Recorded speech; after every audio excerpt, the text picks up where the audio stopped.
Triumphs and Tragedies of Ellis Island Immigration by Alana Gorukanti. All of these brilliant minds, presidents and others, came through the boats to Ellis Island as immigrants and helped contribute to America.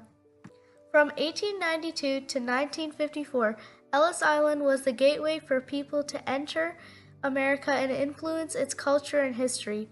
Some immigrants have encountered the triumphs of reaching America, living a successful life, and working towards the American dream.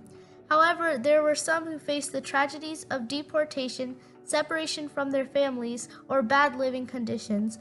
Ellis Island today is a significant part of history that symbolizes a great, life-changing journey of the immigration process. This timeline chronicles some of the events around the world that affected large movements of people to choose to settle in America. In 1892, Ellis Island opens as an immigration port of entry, and nearly 450,000 immigrants passed through the island that year. In the early 1900s, America provided refuge for Mexicans victimized by the Revolution, Jews fleeing the pogroms in Eastern Europe and Russia, and Armenians escaping the massacres in Turkey. 1907, the peak year for immigration with around 1 million immigrants processed, was the same year the Gentleman's Agreement between the U.S. and Japan was formed, legally limiting Japanese into the country. A flood of immigrants led to a series of laws, like the Emergency Quota Act of 1921 and the Immigration Act of 1924. These acts set a certain number of immigrants from each country and completely excluded immigrants from Asia. The Bracero Program is a treaty between the U.S. and Mexico to bring contract laborers to fill agricultural labor shortages during World War II. By the end of 1964, almost 4 million people immigrate across the border without a contract to the southwestern U.S. In 1945, 40 million people in Europe are displaced from their homes as World War II ends. This included many Jews, Slavs, and 10 million ethnic Germans, and many of them choose to take the path of emigration. In 1950, the sugarcane industry collapses in Puerto Rico, leading to wide-scale immigration. The government started Operation Bootstrap. They offered incentives to companies that opened new industries on the island. As U.S. citizens, most immigrants make their way to cities in northeastern and midwestern U.S. By 1964, over 500,000 have left Puerto Rico. Even though Ellis Island had a 2% rejection rate, it was not easy for immigrants to just come to America. There were 3 classes on the boats: first class, second class, and steerage. The conditions of the steerage on the boats they were on were terrible. Only steerage passengers were processed at Ellis Island.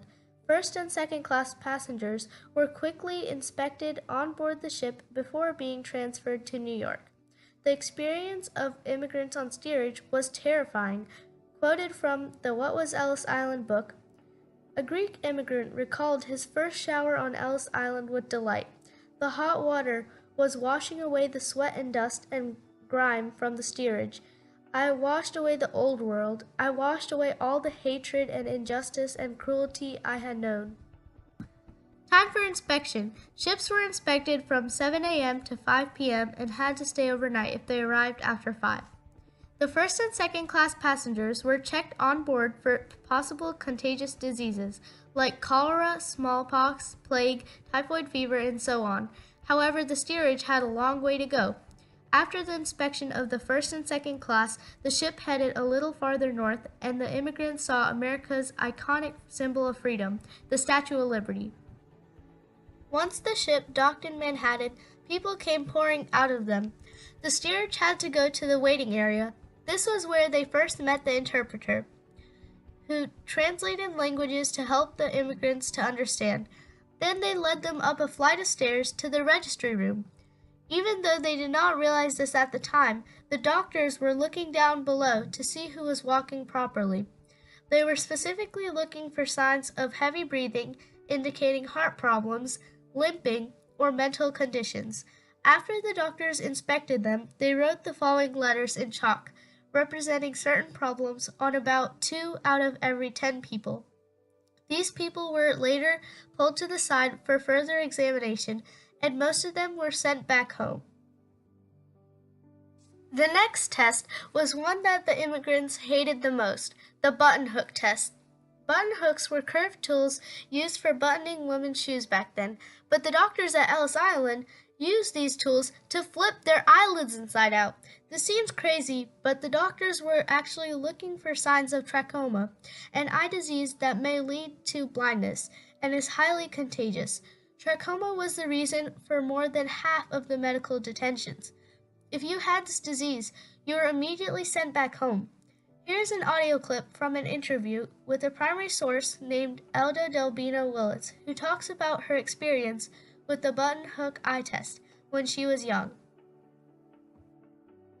All right, I got on the boat, I was only 5, and this gentleman who had been back and forth several times, well, my mother took a liking to him because he was so knowledgeable about him. Spoke Italian, oh yeah, he was. And so he took me on a walk one day, and he said, you know what? When you get over to Ellis Island, they're going to be examining your eyes with a hook. And he says, don't let them do it, because you know what? They did it to me. One eye fell in my pocket. So you can imagine how I entered this. So we get over there, and everybody has to pass. And I'm on the floor screaming, I will not let them touch me. I passed without a physical. I passed without a, because the other 7 passed. After the eye examination was over, immigrants entered the Great Hall, awaiting their next test. This room had a maze of rows separated with iron rails. It was very loud in the Great Hall, and the immigrants were scared because the next test would be the legal interview. Any wrong answers could get them sent back. The inspectors asked them many questions, like, where did you live? Are you married? Do you have children? What is your occupation? One important question for women was, do you have family in America? It was important for them because, according to the law, women were not able to leave Ellis Island unless they had a male relative or sponsor to come pick them up. How much money are you carrying was another common question. Immigrants were to have more than $20 or $25 to continue, depending on the year. One tricky question is, do you have a job waiting for you in America? The correct answer to this question was no, because by law, American businesses could not bring immigrants to work in their industries. This law was formed because of the crooked companies that took advantage of immigrants. They paid for them to come to America, but then the immigrants are trapped, working in low-paying jobs that required a lot of work. A key example of immigrants being taken advantage of is in this old Italian story. It goes like this. Well, I came to America because I heard the streets were paved with gold. When I got here, I found out 3 things. First, the streets weren't paved with gold. Second, they weren't paved at all. And third, I was expected to pave them.